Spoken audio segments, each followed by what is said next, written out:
oxygen. You need to breathe in order to stay alive. For your body to stay alive, you need oxygen.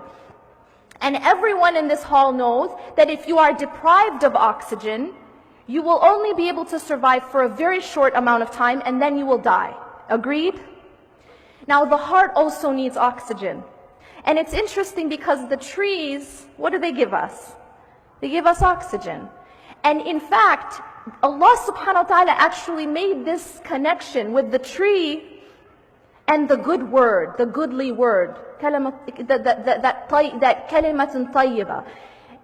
And that being Iman and La ilaha illallah. And ultimately, the oxygen of the heart is dhikrullah. It's the remembrance of Allah subhanahu wa ta'ala. If we live our lives and we don't remember Allah, if we live our day, we go through our day and we aren't praying, it is exactly like a person who is being deprived of oxygen. And I don't need to tell you, we don't need an MD up here to tell you what's going to happen to that person. It's obvious. That person who is depriving themselves of oxygen is going to die. And this is the state of those people's hearts who are not praying, or who are abandoning salah, or who are, they're not praying on time, or they don't have a connection with the words of Allah, the book of Allah. Because what they've done is they've deprived their heart of the oxygen, which is the remembrance of Allah. The remembrance of Allah is the oxygen of the heart. And and this is just a funny example. You never have a person say, I'm too busy to breathe. Right?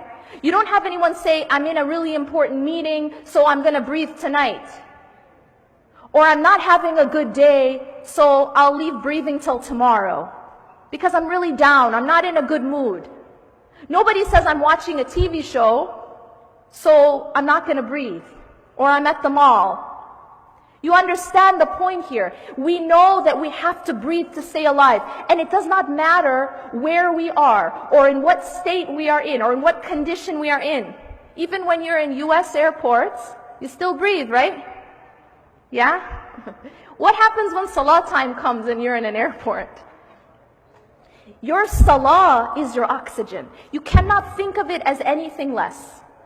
And if you do, that's why your heart ends up dying.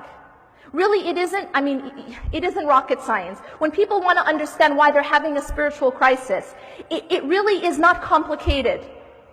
It always goes back to the salah, because the salah is the life of the heart. And a person has to first abandon the salah, or somehow put salah aside, in order to be able to get off the straight path.